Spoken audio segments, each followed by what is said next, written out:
নমস্কার বন্ধুরা, আমি বান্টি দাস সোদপুর থেকে। আর আপনাদের কাছে অনুরোধ রইল এই ভিডিওটা আপনারা সবাই পুরোটা দেখবেন। ভিডিও বেশি বড় করবো না, ছোটোর উপরই বানাবো। টপিক হচ্ছে কোহিনূর ব্লাড লাইন। এই কোহিনূর ব্লাড লাইন কোথা থেকে এসছে ছোটো করেই বলছি, শর্টকাটে, বেশি ডিটেলসে যাব না। আনসারি ভাইয়ের দিয়ে দেব কেনে, দেবের দিয়ে এই পায়রা বিভিন্ন লোক পায়। 27শে ডিসেম্বর 2023 সাল, সেদিন আমি সকালে দেবের বাড়ির থেকে দুটো পায়রা নিয়ে আসি। দুটো পায়রা অনেক দামেই নিয়ে আসি। তার মধ্যে একটা পায়রা ছিল মাদি, কোহিনূর ব্লাড লাইনের মাদি। তো পায়রাটা এসে আমি জোড়া দিই, আর জোড়া দিয়ে বাচ্চাও করি। এক জোড়া বাচ্চা হয় খুব সুন্দর, সেটা আমি ফেসবুকে ছাড়ি। First generation baby. আচ্ছা, ফার্স্ট জেনারেশন বেবি কাকে বলে? আপনি একটা ব্লাড নিয়ে এসছেন, নিয়ে এসে আপনি আপনার বাড়িতে রেখেছেন, জোড়া দিয়েছেন, সেখান থেকে প্রথম বাচ্চা একদম যেটা বেরোলো সেটাকে বলছি ফার্স্ট জেনারেশন বেবি। বাচ্চার বাচ্চা যদি হয় সেকেন্ড জেনারেশন বেবি, তার বাচ্চার বাচ্চা যদি হয় থার্ড জেনারেশন বেবি। এটা হচ্ছে জেনারেশন। ঠিক আছে? যদি বুঝতে অসুবিধা হয় আমাকে বলবেন। তো আমাদের কেষ্টপুরে জেরক্সের দোকান বিশ্বাসবাবু এই জিনিসটা মেনে নিতে পারছে না যে আমার কাছেও কোহিনূর থাকতে পারে। তার বিশ্বাস, সে যে বলছে যে সে ব্লাডটা বানিয়েছে, 4-5টে পায়রা ভেঙে, এই সেই আরও অনেক কিছু ব্যাপার আছে সঙ্গে। এই পায়রাটার জেনারেশন কোহিনূর সে বানিয়েছে, আর কোহিনূর ব্লাডের নামকর্তা, অর্থাৎ নামটা দিয়েছে সে, কিন্তু নামটা সে দেয়নি, নামটা দেবের দেওয়া। আর বিশ্বাসবাবু যে পায়রা কিনে এনেছে, মেন পায়রা যেটা, সে মেন পায়রা কি জন্মদাতা বিশ্বাসবাবু, কেষ্টপুরা বিশ্বাসবাবু? আমি এটা প্রশ্ন করছি বিশ্বাসবাবুর কাছে। এই পায়রাটার জন্মদাতা কি তুমি নিজে? তুমিও তো কার কাছ থেকে নিয়ে এসেছো। সে তো তোমাকে খালি খড় পুরো দিয়ে দেয়নি পায়রা, সেও তো সেখান থেকে কিছু বাচ্চা কাচ্চা করেছে। সে কি সব তোমাকে বলবে? সেখান থেকে তো পায়রা আমরাও পেয়েছি। আমি বুঝতে পারছি বিশ্বাসবাবুর অসুবিধা কোথায় হচ্ছে। বিশ্বাসবাবুর অসুবিধা হচ্ছে, বিশ্বাসবাবু বলছে যে বোসবাবু, যার কাছ থেকে আমি পায়রা কিনেছি, সে আমাকে মিথ্যা কথা বলেছে। এটা বিশ্বাসবাবুর দাবি, মিথ্যা কথা বলেছে, কারণ বোসবাবুর ঘর সংসার চলে, পায়রা বেচাকেনা করে, তাই এরকম মিথ্যা কথা তাকে বলতে হয়। তো বিশ্বাসবাবু নিজেকে বলে আমি কাউকে মিথ্যা কথা বলে দিই না। অথচ বিশ্বাসবাবু দুটো পায়রা 10 লাখ টাকার ওপরে বাইরে কাউকে দেয়। তাহলে বিশ্বাসবাবু নিজে কি ব্যবসা করছে না? এটা বিশ্বাসবাবু, তোমার কাছে আমার প্রশ্ন। তুমি জন আর্ডেনের বাচ্চা চাইছো এত লাখ টাকা, এই লাখ টাকা। তুমি যখন জন আর্ডেনও নিয়ে এসেছিলে বিশ্বাসবাবু, তখন বলেছিলে সবাইদের যে জন আর্ডেন অরিজিনাল পায়রা তোমার কাছেই আছে। আর বাকি লোকগুলো যে মিস্টার মাইকেল স্যার ভিডিও করে পাঠাচ্ছে 3 মাস পর পায়রা আসছে, তাহলে তাদের কাছে কি ফেক পায়রা?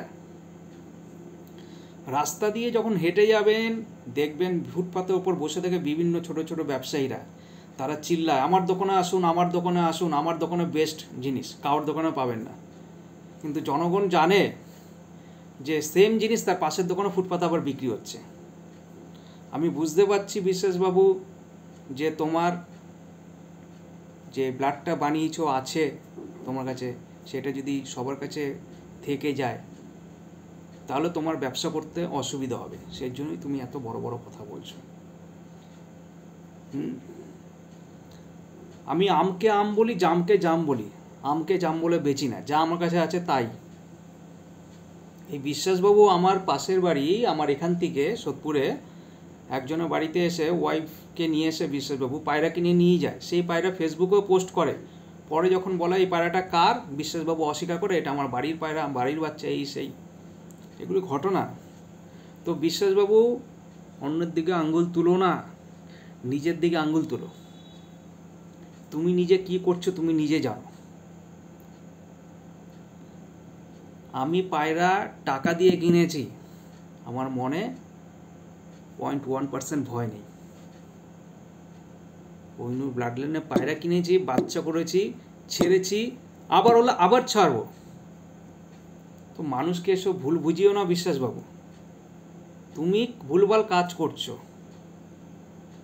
ঠিক আছে? 1 মিনিট। তো বিশ্বাসবাবু আমাকে ভয়েসও অনেক পাঠায়, তার মনে এত ভয়, ভয়েস পাঠিয়ে ভয়েসগুলো আবার ডিলিট করে দেয়, কিন্তু ভয়েসগুলো তো আমি কাউকে না কাউকে ফরওয়ার্ড করেছি। তো মনে যদি ভয় না থাকে, ভয়েস পাঠিয়ে ডিলিট কেন করলে? আমি তো তোমাকে ভয়েস পাঠিয়েছি, একটু ডিলিট করিনি, কারণ আমার প্রয়োজন পড়ে না। আমার কলিজার জোর আছে, আমি জানি আমি যা বলছি সত্যি বলছি। তোমার কেনা বেচায় পায়রা অসুবিধা হচ্ছে বিশ্বাসবাবু, ঠিক আছে, তা বলে অন্য যে জিনিসটা নিয়ে এসছে তাকে ছোট করো না। জেরক্সের দোকান দিয়ে ইনকাম করছো, ঠিক আছে, খাচ্ছ, খেটে খাচ্ছ, বাট এইসব ভুলভাল কাজ করো না ভাই। যারা আমাকে চেনে জানে তারা ঠিকই বুঝবে। তুমি ফেসবুকে একটা পায়রার ছবি দিয়ে ভিডিও করে বললে এটা ওই, ওটা সই, ওটা করলে চলবে না। সবাই কিছু না কিছু করে খাচ্ছে। বোসবাবু যদি পায়রা বেচো, তোমার কি অসুবিধা? তুমি তো নিজেও তো তুমি পায়রা বেচো, এমন তো না তুমি কাউকে বিনা পয়সায় পায়রা দিচ্ছ। এত টাকা ইনভেস্টমেন্ট করছো 2 টাকা কামানোর জন্য, তাহলে তুমি তো নিজেও ব্যবসায়ী। তুমি বলছো বোসবাবু, এই বাবু, সেই বাবুর নাম নিয়ে বলছো যে ওরা সবাই পায়রা নিয়ে ব্যবসা করে, ঘর সংসার চালাতে হয়, তার জন্য মিথ্যা কথা বলতে হয়। তুমি নিজে বলো না। আরে তুমি তো নিজে বলো মিথ্যা কথা। লোকগুলো আমার পাশে দাঁড়িয়ে আছে, ফোন করছে যে আমরা বলবো আমরা উইটনেস আছি, আর আমি এভিডেন্স ছাড়া কথা বলি না। কি এভিডেন্স লাগবে তোমার? তুমি একটা কোহিনূর দিয়ে এতগুলো বানিয়েছো, লোক তো অনেক বলছে আরও কথা, যে তুমি তো এখান দিয়ে ওখান দিয়ে কালেকশন করেছো, করে এটা নাম দিচ্ছ, ওটা নাম দিচ্ছ। আর আমি পায়রা নিয়েছি এটা আমি প্রমাণ করতে পারবো। সেই ব্লাডে পায়রা আছে সেটাও তুমি চাইলে আমি প্রমাণ করে দিতে পারবো, ঠিক আছে? তাই এসব কন্ট্রোভার্সি থেকে বিশ্বাসবাবু দূরে থাকো। নিজে যে বিজনেসটা করছো, পায়রা বিজনেস হোক, জেরক্সের বিজনেস হোক, সেটাতে ধ্যান দাও। আর যদি কিছু বলার থাকে ফেসবুকে বাচ্চাদের মতো পোস্ট করো না, আমাকে কল করো ডাইরেক্ট। যদি কিছু বলার থাকে, যেখান দিয়ে নিয়েছো তাকে বলো দেখি, একদম মুখে ঘষে দেবে, তোমার একদম মুখে ঘষে দেবে। সবাইকে বোকা বানাতে যেও না, ঠিক আছে? তো এটা ছিল একটা টেলার ছোট ভিডিও বানালাম। তোমার যদি কিছু বলার থাকে আমাকে ফোন করো ডাইরেক্ট, আমার নাম্বার তোমার কাছে আছে, ফোন করো। আর এসব ভুলভাল লোককে বুঝিয়ে না, 4টে 5টে হোমারের সাথে, জন আর্ডানের সাথে ভেঙেছি, হ্যাঁ বানিয়েছি, এসব ভুলভাল বোঝাতে যেও না।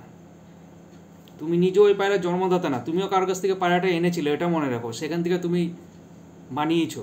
আর সে যে তোমাকে পায়রাটা দিয়েছে সে কিন্তু ঘর খালি করে পায়রা দেয়নি, সেও তো কিছু রেখেছে, সেও তো সংরক্ষণ করে রেখেছে কিছু, ঠিক আছে? Thank you.